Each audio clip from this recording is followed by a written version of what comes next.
Welcome back, I'm Bill. In the last video we looked at this 236 that I picked up this last week. It's from 1955. It's not in bad shape, but it's got a number of issues. So in the last video we removed the fuel cap, which was jammed tightly on there, and we replaced the bad cap gasket. As I noted in the last video, the next problem I noticed was the pump doesn't work. You know, normally you turn it anti-clockwise, you put your thumb over the hole, and you pump it in and out, and that should put some air in the tank. But this is just going in and out. It's not doing anything. So we need to take this pump apart, find out what's going on. Chances are it just needs oil on the pump leather, but we'll find out once we're in there. All right, the first thing we need to do to get in here is to remove these two screws that hold the pump in place. Careful with these screws, you don't want to lose them. They're nearly impossible to replace. They don't seem to be standard. Newer lanterns or stoves will have a little spring clip that holds this on.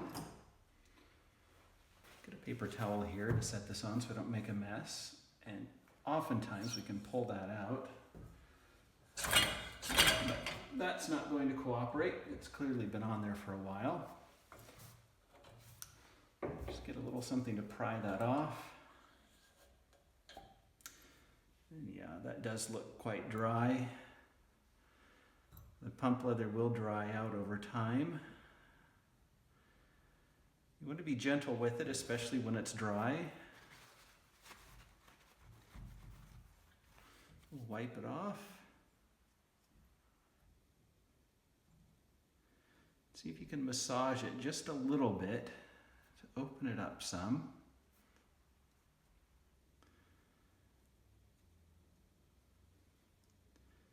You can see as I massage it, it wants to crack in a few places, so I won't go overboard with it.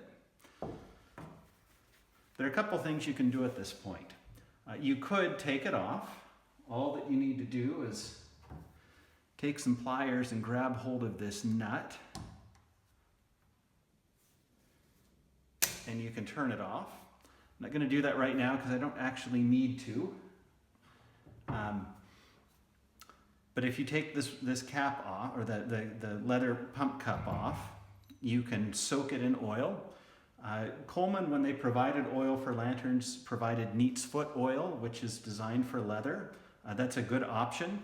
I've never actually used that. I've always had good luck with 3-in-1 oil.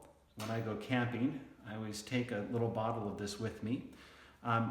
In an emergency, any oil will do. Cooking oil tends to go rancid and get sticky. So it's, again, if you're in an emergency, you could use that.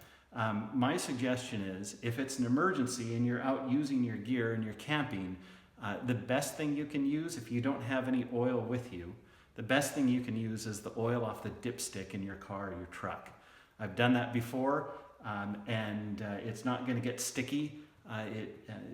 Motor oil is a good option for these. In fact, before I used 3-in-1 oil, when I first got into this, I'd use a small little bottle and I'd fill it with some tin 30 that I had in the garage, and I'd drop a couple of leather cups in there and keep them soaking in case I needed them.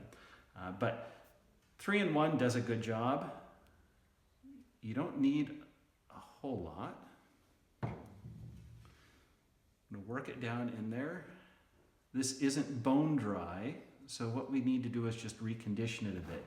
If the cap were bone dry, if it were hard, I would take it off and I would put it in a bottle or a cup with some oil and let it sit overnight.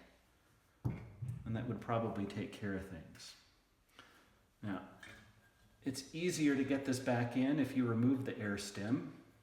The air stem is what gives this some stability when you're pumping in and out, but it's also what locks down the check valve down at the bottom here.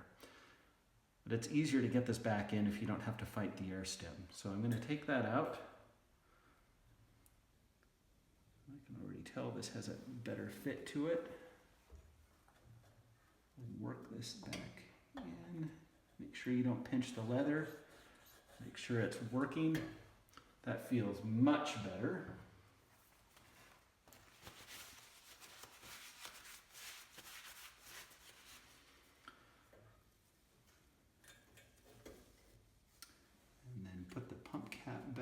on. Line it up with the holes.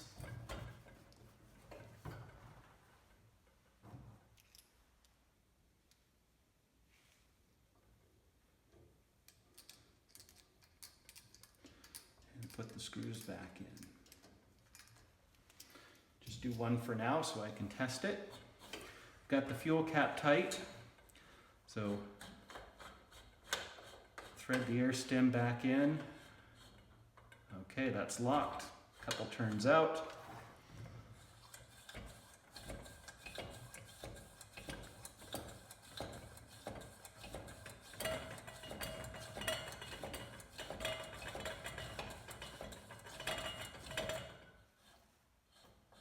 Seems to be working. Now the check is to unscrew the cap. And there's that hiss. So the pump's working now. Now as I was pumping it, I could also feel some air coming back out. So that tells me we've got another problem. That tells me the check valve down at the bottom isn't sealing properly. But that'll be another video. For now, our pump works. And so we've got mission accomplished on that. So we'll see you next time. We'll pull that check valve out and I'll have a chance to show you how a check valve tool works. Thanks for watching. See you next time.